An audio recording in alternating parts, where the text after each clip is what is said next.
Good morning friends. Good morning. મજામાં છો બધા? યસ.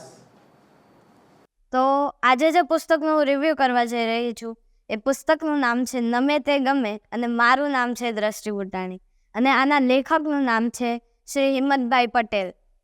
બાળ સાહિત્યમાં એક કીર્તિવંત નામ છે શ્રી હિંમતભાઈ પટેલ અને ઘણા લોકો તેમને આ નામેથી નહીં ઓળખતા હોય, શિવમ સુંદરમના નામેથી ઓળખતા હશે, કેમ કે તેમણે ઘણી બધી પુસ્તકો લખી છે અને એમાંથી 99% તો મારા જેવડા બાળકો માટે જ છે. આ પુસ્તકની પહેલી આવૃત્તિ 1972માં લખાયેલ હતી અને બીજી આવૃત્તિ 1998માં છપાયેલી હતી. આ પુસ્તકમાં 20 વાર્તાઓ છે, પણ આ વાર્તાઓ નથી, આ બોધ વાર્તાઓ છે. વાર્તાઓ તો આખી દુનિયામાં ઘણી લખાઈ ગયેલી છે, પણ આ બોધ વાર્તાઓ છે. અને આ પુસ્તકની પ્રસ્તાવના રતિલાલ નાયકે લખેલી છે. રતિલાલ નાયક એક એવા માણસ છે જે ફ્રેન્ચ લેખક જુલે વર્ન અને ઇંગ્લિશ લેખક રોબર્ટ લુઈસ સ્ટીવનસનના પુસ્તકોનું ગુજરાતીમાં અનુવાદ કરે છે. અને શિવમ સુંદરમ પણ એક એવા માણસ છે જે બધા ખંડોમાં જાય છે, કોન્ટિનેન્ટ્સમાં જાય છે અને ત્યાંની લોકકથાઓ સાંભળે છે અને પોતે ગુજરાતીમાં લખે છે. આટલી સારી વસ્તુઓ આ બે લોકોએ કરેલી છે. અને આ પુસ્તકની જે બોધ વાર્તાઓ છે એ બોધ વાર્તાઓમાં આપણા ગુજરાતી શબ્દો તળપદા લખેલા છે. હાકી કાઢ્યો તો બા પોકારી ગયા. આ બધી વસ્તુઓ આપણા ગુજરાતી તળપદા શબ્દોની લેંગ્વેજ છે. આ તાપસી પૂરી. અત્યારે મારા જેવડા લોકોને તો ખબર પણ ન હોય. મેં બી મારી મમ્મીને પૂછેલું કે તાપસી પૂરી એટલે શું? આ પુસ્તકમાંથી હું તમને ખાલી એક જ વાર્તા કહીશ, બાકી 19 જો તમને આ વાર્તા ગમે તો વાંચજો, નહીતર નહીં વાંચતા. આપણે હાથી ખબર છે બધાને? ખબર જ. એ હાથી કેવી રીતના બન્યો ને એની એક વાર્તા છે, ભારતમાં બહુ જ પ્રખ્યાત છે આ વાર્તા. એમાં ઓરિસ્સા પ્રાંતમાં ગોળ જાતિના લોકો હતા, તેઓ આદિવાસી હતા. હવે આમાં એક ખેડૂત રહેતો. ખેડૂત બિચારો ભલો માણસ, પોતાના ખેતરમાં એ ઝૂંપડી બાંધીને રહેતો. હવે તો જૂના જમાનાની વાત, એટલે જંગલો પણ ઘણા, જંગલોમાં ડુક્કરો પણ ઘણા. આ ખેડૂત ખેતી એટલી સારી રીતે કરે, હજી તો પાક લેવાયો ના હોય ત્યાં ડુક્કરો આવે ને બધું બગાડી જાય. જ્યારે ખેડૂત અને તેની પત્ની હાજર હોય ત્યારે તે લોકો તેને ભગાડી દેતા, પણ હવે 24 કલાક હાજર કોણ હોય? તો આ વાતની ત્યાં પ્રોબ્લેમ હતી. આ વાતનો ત્યાં પ્રોબ્લેમ મતલબ બહુ ક્રિટિકલ થઈ ગયો હતો. પૈસા ક્યાંથી, ખાવું શેનું, શું ખાવું? પૈસા જ નથી તો ખેડૂતની પત્નીને એક વિચાર આવ્યો. તેણે શું કર્યું? એક અવળું પૂતળું બનાવ્યું, તેમાં ઘણા બધા કપડાં ભરી દીધા, તેને ખેતરની વચ્ચે રાખી દીધું અને નામ આપ્યું ચાળિયું.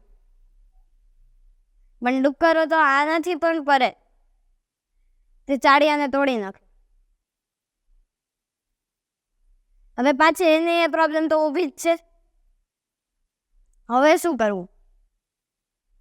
ખેડૂતની પત્ની એકદમ સમજદાર હતી. તેણે શું કર્યું? એક મોટા આકારનું પૂતળું ઊભું કર્યું અને એમાં કપડાં ભરી દીધા. સુપડા હોય, ખબર છે? સુપડા ખબર છે? એના તેણે એ પૂતળાના કાન તેણે 2 સુપડાના બનાવ્યા. પછી વલણ હોય એમાં આવડી એમથી લાકડી હોય, ખબર છે બધાને? એ લાકડીનું તેણે એનું નાક બનાવ્યું અને વચ્ચે ઊભો રાખી દીધો. આ ડુક્કરનો પ્રોબ્લેમ તો ગયો. અને આ બધી વાત પૂરી થઈ ગઈ પછી ઘણા વર્ષો પછી શિવ અને પાર્વતી ફરવા નીકળ્યા ને તો પાર્વતીનું ધ્યાન પૂતળા ઉપર ગયું. પાર્વતીએ કહ્યું કે આ કેટલું સુંદર પૂતળું છે, આમાં આપણે જીવ ભરી દેવો જોઈએ. તો તેમણે પૂતળામાં જીવ ભરી દીધો. એ શું થયું હશે? હાથી. એ બન્યો હાથી.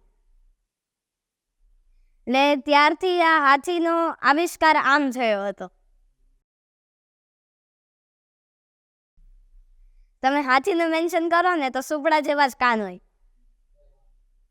અને હાથીને હજી થોડા તમે ધ્યાનથી નોટિસ કરો ને તો તેની સૂંઢ હોય ને એ પણ વલોણાની એવડી લાકડી જેવી જ હોય. તો આ તો ખાલી એક વાર્તા હતી. આવી આમાં બીજી 19 વાર્તાઓ છે. આ 19 વાર્તાઓમાં તમને શું દેખાય ખબર છે? નમ્રતા, પ્રેમ, વિવેક, આ બધી વસ્તુઓ દેખાય. માણસમાં ગુણ છે અને અવગુણ પણ છે, પણ તમે શું જોવો છો એ મહત્વનું છે. એની પણ આમાં એક વાર્તા છે. નૂતન વર્ષ કરીને આમાં એક વાર્તા છે. એ વાર્તામાં એક દરજી હોય છે. તેને એક માણસ શિક્ષક હોય છે પ્રાથમિક શાળાના. એ શિક્ષક એ દરજીને થોડા પૈસા આપે છે. હવે દરજી તો એ ભૂલી પણ જાય છે અને જ્યારે યાદ આવે છે ત્યારે પૈસા પણ આપતો નથી. તો એક દિવસ એ શિક્ષક હોય છે ને એના જુવાન દીકરો હોય છે. એ દીકરાનું નામ હોય છે સુમન. એ સુમન હોય ને એને સાથે લઈને જાય છે. સુમન દરજી અને પોતાના પપ્પા વચ્ચેની વાત સાંભળે છે. સુમનને દરજી ઉપર એટલો ગુસ્સો આવે છે કે દરજીને તે મારવા જ જઈ રહ્યો હતો, પણ તેના પપ્પાએ તેને રોકી લીધો કે નહીં, હવે નહીં. અને નૂતન વર્ષના દિવસે પણ સુમન અને તેના પપ્પા નીકળે છે. તેના પપ્પાની એવી આદત કે નૂતન વર્ષ હોય ને ત્યારે જેણે કોઈની સાથે ખરાબ કર્યું હોય ને તો તે ભૂલી જવાનું, અને સારું કર્યું હોય ને તો તેને નમસ્કાર કરવાના, અને જો ખરાબ કર્યું તો પણ ભૂલીને નમસ્કાર કરવાના જ. એવી એના પપ્પાની આદત હતી. તો એના પપ્પા તે દિવસે નીકળે છે સુમનને સાથે લઈને. ક્યાં? મંદિરે. એટલે જે જુવાન દીકરો હોય છે તેનામાં સંસ્કાર આવે છે કે મંદિરે જવાનું, એકલા નહીં પણ કોઈને સાથે લઈને જવાનું. અને તે દિવસે જોગાનું જોગ કે સામે પેલો દરજી મળે છે. હવે સુમન તો તેને ખીજામાં જ માંડ્યો હોય છે, પણ સુમનના પપ્પા તેને રોકે છે કે નહીં, આજે નૂતન વર્ષ છે. આજે નૂતન વર્ષ છે, તારે આ વસ્તુ નથી કરવાની. તેના પપ્પા તે જ આદત તેના જુવાન દીકરામાં પાડે છે. અને આવી ઘણી બધી આદતો હોય છે જે માતા પિતા પોતાના દીકરાઓ કે દીકરીઓમાં પાડે છે. જે મહાન લોકો હોય ને તેમના માતા પિતા ભલે ભણ્યા ન હોય વધારે સુધી, પણ તેમના માતા પિતાએ તેમને એટલા સારા સંસ્કાર તો આપ્યા જ હોય છે કે તે આટલા મહાન બનવા કેપેબલ હોય છે.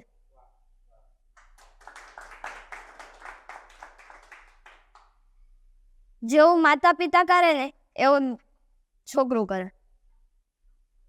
મમ્મી ફોન જોતી હોય તો છોકરું બાજુમાં બેઠું છું બુક વાંચે? ન વાંચે. પપ્પા માવો ખાતા હોય તો દીકરો શું ન્યૂઝપેપર વાંચે? ન વાંચે. કેમ? જેવી પિતામાં આદત હોય એવી જ દીકરામાં આદત હોય. મારા પપ્પા બુક રીડિંગ કરે છે, હું બી બુક રીડિંગ કરું છું. પપ્પા ફોન નથી જોતા, હું પણ નથી જ જોતી. પપ્પા પોતાના કામ માટે જોવે છે, હું પણ મારા સ્કૂલના ગ્રુપમાં જ જોઉં છું, અને એ પણ મમ્મીને પૂછીને જોઉં છું.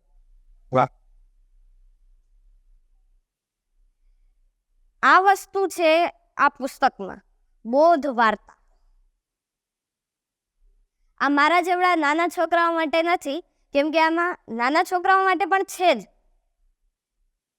નાના છોકરાઓ માટે છે, પણ આ મોટા લોકો માટે પણ છે, જે આપણા ગુજરાતી તળબદા શબ્દોને ભૂલી ગયા છે, સારી આદત પાડવાની ભૂલી ગયા છે અને હવે તે નવી અંગ્રેજ સંસ્કૃતિમાં જતા રહ્યા.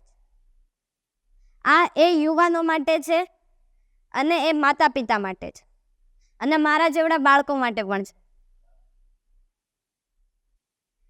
શિવમ સુંદરમ છે ને, તે એક બહુ જ સારા માણસ છે. તેમની બધી પુસ્તકો જરૂરથી વાંચજો અને આ ખાસ કરીને વાંચજો. અને એક વાત કે આ ગુજરાત સરકાર દ્વારા સૌથી શ્રેષ્ઠ પુસ્તકના પારિતોષિકથી પુરસ્કૃત છે. તો આ એ પુસ્તક છે, ગુજરાત રાજ્યના બાળ કિશોરો માટે સૌથી શ્રેષ્ઠ પુસ્તક.